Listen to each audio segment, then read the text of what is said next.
সামনে বাংলাদেশে আমাদের জন্য ভয়াবহ সে আরেকটা সিপাহী বিপ্লবের করুণ প্রতি অপেক্ষা করছে।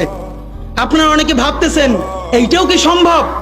জামাতের ভাইয়েরা অনেকে বুঝে না, বলে কি করে সম্ভব? মনে করাই দেই, শহীদ নিজামী মুজাহিদ সাহেবেরা মন্ত্রী হিসাবে সর্বশেষ যখন সম্ভবত 2006 বা 2007-এও মন্ত্রী ছিলেন, বলেন তো তার কয় বছর পর তাদেরকে ফাঁসি দেওয়া হইল?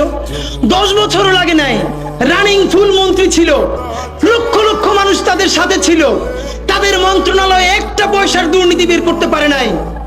10 বছরের মধ্যে মন্ত্রিত্বের পর তাদেরকে ফাঁসি দেওয়া শুধু হয় নাই, তাদের সন্তানরা তাদের জানাজাটা পর্যন্ত পড়তে পারে নাই। সংখ্যা দিয়ে হয় না ভাই, কোটি কোটি মানুষ দিয়ে সবকিছু হয় না। আজকে আপনারা প্রথম আলোর বিরুদ্ধে বলেন, এই যে আসার সময় বলতেছিলাম শায়েকরে, প্রথম আলোর প্যারালাল কাছাকাছি একটা পত্রিকা কি আমরা দাঁড় করাইতে পারছি? অনেকে বলে আমার দেশের কথা, আজকে শুধু বলি, পরশু জানলাম প্রথম আলোর 10 ভাগের 1 ভাগ বিনিয়োগ এবং আর্থিক সংগতি আমার দেশের নাই। 5 কোটি টাকা হইলে আমার দেশে একটা নতুন প্রেস কিনতে পারে, তাইলে পত্রিকাটা ঠিক মতো ছাপাইতে পারে, ভাড়া লাগে না, সেই টাকাটাও তাদের নাই। ভাই, ভালোবাসা দিয়া পয়সার কাজ হয় না। 50,000 টাকা যে এই লোকটার স্যালারি, এই কাজ যদি 20,000 টাকা দিয়ে করাইতে চান, কোনদিন 50,000 টাকা রিপোর্ট এবং স্কিল আপনি পাবেন না। ওই 50,000 টাকাই লাগবে। মানুষ মাগনা কাটে 3 দিন, একজনকে দাওয়াত খাওয়ায় 2 দিন 3 দিন, তারপরে আর চলে না।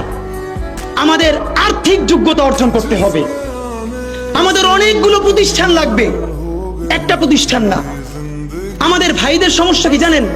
সে আজকে যদি হাটাজারি মাদ্রাসা দিয়ে কেউ একটা পত্রিকা বার করে, সেই পত্রিকাটাও সে জাতীয় মূলধারা বানাবে না, দেবে দৈনিক হাটাজারি সে বানাবে।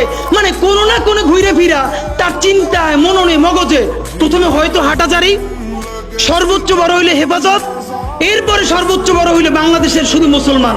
ভাইরা, এই মুসলমানের বাইরের যে জনগোষ্ঠী, সেটা কি আপনার না? আপনি ভাবেন এই দেশের আপনি প্রধানমন্ত্রী, তারপরে ভাবেন আপনার জনগোষ্ঠী কারা, আপনি সেরকম চিন্তা করেন।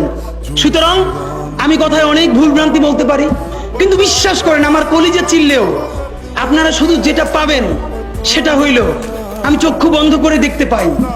আমরা যদি যোগ্যতা নিয়ে 5-10 বছরের মধ্যে দাঁড়াইতে না পারি, এই ভিডিও, এই ছবি, এই শহীদ পরিবার, এই আহত, এদের জীবন তো শেষ। এদের পরবর্তী জেনারেশনকে পর্যন্ত কি ভয়ানক গণহত্যার শিকার হইতে হবে আমরা চিন্তাও করতে পারতেছি না। সুতরাং বাংলাদেশের স্বাধীনতা, সার্বভৌমত্ব, বাংলাদেশের ইসলাম এবং মুসলমানকে বাঁচাইতে হইলে আমাদেরকে তুমুল যোগ্যতা অর্জন করতে হবে।